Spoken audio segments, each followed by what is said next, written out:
सभी को नमस्कार। First year AHDP second semester में फिजियोलॉजी में पिछले लेक्चर में हमने पढ़ा था गर्भाशय के कार्य,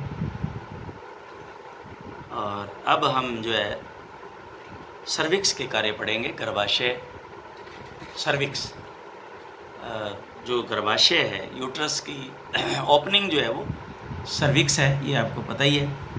और ये इसकी इंटरनल और एक्सटर्नल ओपनिंग हमने पीछे ये बढ़ा भी दिया, कल बताया भी था। स्पर्म का स्थानांतरण में सहायता करना, क्योंकि अधिकतर पशु में वीर्य सर्विक्स के पास ही संकलित होता है। ये सही है। जब हम यही करते हैं आर्टिफिशियल इंसेमिनेशन, तो गन को सर्विक्स में जो इसका मुंह है सर्विक्स का, पास करके मिड ऑफ दी सर्विक्स में ही जनरली छोड़ दें। सर्विक्स वीर्य को संग्रहित कर धीरे धीरे 24 घंटे तक स्पर्म अंडे को निषेचन हेतु उपलब्ध करवाता है। सर्विक्स वीर्य को संग्रहित कर धीरे धीरे 24 घंटे तक स्पर्म अंडे को निषेचन हेतु उपलब्ध करवाता है, क्योंकि इसमें स्पर्म होते हैं। निषेचन के लिए स्वस्थ, हष्टपुष्ट, बलवान, गतिशील, इसको विगरस कहते हैं। विगरस, हष्टपुष्ट, तकड़ा, हाँ, विगरसली मोटाइल स्पर्म को ओवा तक पहुंचाने में मदद करता है। शेष मृत्यु कमजोर अगतिशील स्पर्म को यह अंग रोक लेता है, वहीं रुक जाते हैं। यह है सर्विक्स की सील द्वारा, सर्वाइकल नहीं है, सर्विक्स की सील है, ये सील द्वारा गर्भकाल व अन्य अवस्थाओं में प्रजनन अंगों से यूट्रस यानी कि ओविडक्ट आदि के संक्रमण को रोकती है। इसमें जो सील होती है ना सर्विक्स की, बंद सर्विक्स कहते हैं ना, एक्सटर्नल और इंटरनल ओपनिंग होती है, ये बंद रहती है हमेशा। ये कि किस समय, या तो ये जो बंद रहती है तो गर्भाशय गर्भकाल यानी कि अगर प्रेगनेंसी है तो अन्य अवस्थाओं में प्रजनन अंगों से यूट्रस, ओविडक्ट आदि को संक्रमण नहीं जाता, क्योंकि बंद रहती है ना, इसलिए अंदर उससे एंटर नहीं हो सकता संक्रमण, इन्फेक्शन। प्रसव क्रिया में मदद करती है। तो ये इसके, तो अभी इसमें मैं जो देख रहा हूँ वो है इम्पोर्टेंट में गर्भाशय के कार्य और सर्विक्स के कार्य, ये इसको लगा लेना इम्पोर्टेंट में, क्योंकि पूछ लिए जाते हैं 2-2.5 नंबर का कई बार सवाल। अब है वेजाइना, योनि। यह एक मांसपेशियों से निर्मित नलिका है जो सर्विक्स व वल्वा के बीच में पेल्विक कैविटी में स्थित होती है। इसमें देखो योनि लिखा है इसने, तो योनि के बीच में नहीं होती है, इसको ध्यान से इसको इसमें करो, सर्विक्स व वल्वा के बीच में। वल्वा जो क्या है, वेजाइना का ओपनिंग भाग है, तो वल्वा और सर्विक्स के बीच में जो भाग है, ये लंबी, ये जो नलिका है, ये जो वेजाइना कहलाती है। इसकी लंबाई 20 सेंटीमीटर होती है तथा यह लंबाई गर्भकाल पर निर्भर करती है।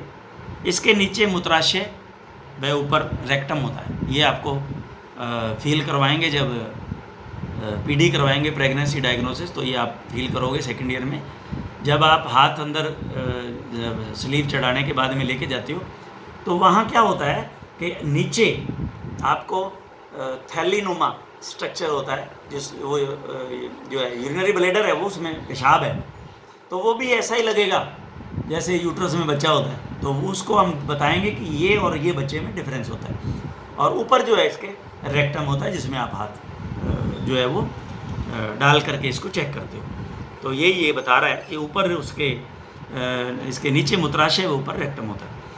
इसकी फर्श पर यूरेथ्रा की बाह्य छिद्र के दोनों तरफ, इसकी फर्श पर यानी कि वेजाइना की फर्श पर यूरेथ्रा क्या है, जो पेशाब को बाहर छोड़ता है फीमेल में, जैसे मेल में, इसी तरह फीमेल के अंदर भी तो बाहर ओपनिंग होती है जो पेशाब को बाहर निकालेगी।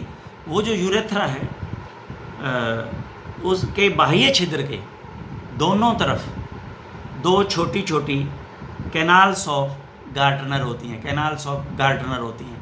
ये मैं बताऊंगा क्या है। ये जो कैनाल्स ऑफ गार्टनर हैं ये अभी बता ही देते हैं। चलो, ये क्या होता है, ये एपिडिडाइमस होता है ना जो मेल में, एपिडिडाइमस और पैरा एपिडिडाइमस के होमोलॉगस होते हैं, होमोलॉगस होते हैं ये। जैसे उसमें एपिडिडाइमस होता है तो इसी तरह से ही इसका होमोलॉगस है, उसी तरह का अंग है। होमोलॉगस का मतलब होता है उसके जैसा स्ट्रक्चर में। क्रिया में ऐसा जरूरी नहीं होता, स्ट्रक्चर में वैसा हो, फंक्शन वैसा हो जरूरी नहीं है। होमोलॉगस का मतलब है दिखने में एक जैसा।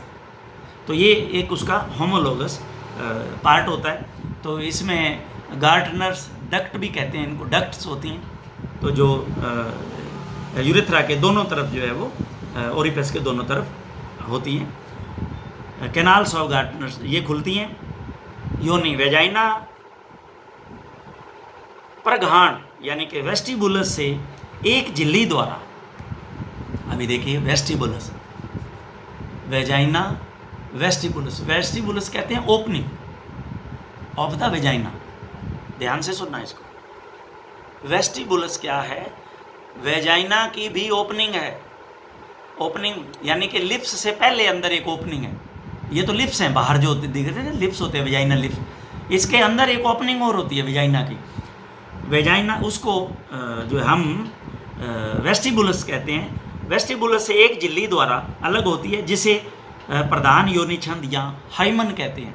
हाइमन, हाइमन ये क्या है, ये एक कवर है जो हिफर होती है, हिफर होती है उसमें, यानी कि ये एक पर्दा है वेजाइना के मुंह पे, जिसको जैसे ही नेचुरल एयर होती है, सांड जो है वो ज्ञापन करता है तो ये टूट जाता है, ये फट जाता है। हाइमन, इसको हाइमन कहते हैं।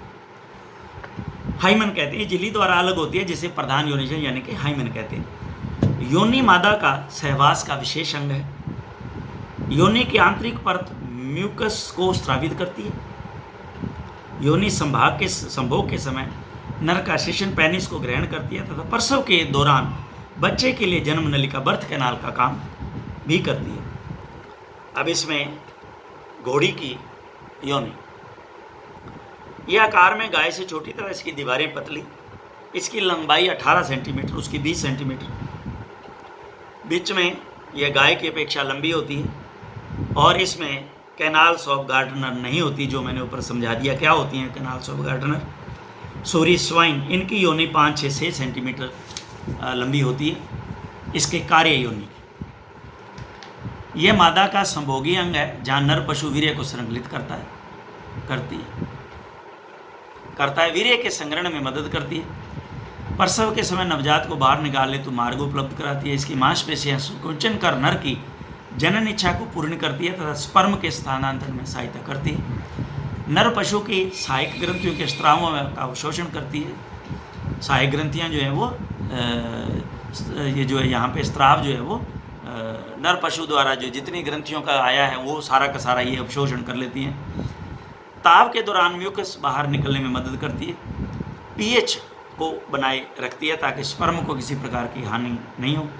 विशेष प्रकार की गंध स्रावित तरल द्रव का निर्माण करती है जो नर को मादा की तरफ आकर्षित करता है। अब ये हैं, अब आते हैं बाह्य अंग। ये थे इंटरनल ऑर्गन्स रिप्रोडक्टिव। अब है बाह्य। बाह्य कौन से अंग है? बाह्य जो नजर आने वाले हैं, ये है क्लाइटोरिस।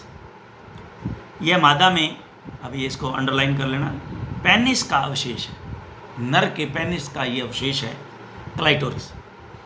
यह गाय की वेस्टिबुलर म्यूकोजा में धंसा रहता है। वेस्टिबुल मैंने अभी बताया आपको क्या है, वेजाइनल ओपनिंग को कहते हैं। तो वेस्टिबुलर म्यूकोजा है जो उसमें धंसा रहता है, बरीड होता है, लेकिन घोड़ी में ये बिल्कुल स्पष्ट होता है। घोड़ी में ये स्पष्ट होता है और हीट के समय घोड़ी जो है वो ये इस क्लाइटोरिस को दिखाती है, आपने उसमें पढ़ा भी होगा। ये मानसिक तौर से मादा को प्रजनन क्रिया से संतुष्टि में मदद करता है। अब है लेबिया। यह मादा में वृक्षण कोश यानी स्क्रोटम का अवशेष मानते हैं। अब देखिए, नर के ही रेजिड्यूल्स हैं ये, होमोलोगस। यह मादा में वृक्षण को स्क्रोटम का अवशेष मानते हैं। यह गर्भकाल के अंतिम अवस्था में तथा मध्यकाल में हल्का सा सूज जाती है, यानी कि एडिमेटस हो जाती है। लेबिया, लेबिया जो है इसको आप वेजाइनल लिप्स भी कह देते हैं, एक ही बात है। लेबिया, वेजाइनल लिप्स। यह मादा में वृक्षण को, यह गर्भकाल के अंतिम अवस्था में तथा मध्यकाल में हल्का सा सूज जाती है, यानी कि एडिमेटस में लाल हो जाती है। इसमें बहुत अधिक मात्रा में सेबेशियस ग्रंथियाँ होती हैं जो सिक्रीशन को देती हैं। वेस्टिबुलर ग्लैंड्स, वेस्टिबुल हमने ऊपर पढ़ ही लिया है। अब वेस्टिबुलर ग्लैंड्स, यह मादा में नर की बल्बो यूरेथ्रल ग्लैंड्स की भांति होती हैं तथा यह भी सेबेशियस ग्रंथि हैं, ये भी सीबम ही देती हैं। सेबेशियस ग्रंथियों के स्राव को सीबम कहते हैं। यह ग्रंथि एक विशेष प्रकार की विशेष गंध युक्त स्राव पैदा करती है जो नर पशु को प्रजनन हेतु प्रेरित करती है तथा नर लिंग को चिकना भी करती है। तो ये जो आज हमने ये पूरा हमारा रिप्रोडक्टिव सिस्टम हो गया। इस रिप्रोडक्टिव सिस्टम की अगर आपने डायग्राम देखना हो तो आप जो है एनाटॉमी को, एनाटॉमी में चित्र है उसको सामने रखें। एनाटॉमी के अंदर रिप्रोडक्टिव सिस्टम का पूरे चित्र दिए गए हैं, मेल के और फीमेल के। तो वो फीमेल वाला एक चित्र सामने रखें पूरा का पूरा, उसके अंदर एक एक अंग को देख करके आप उसको मार्क करके उसको पढ़ें और इसको याद करें। Thank you very much.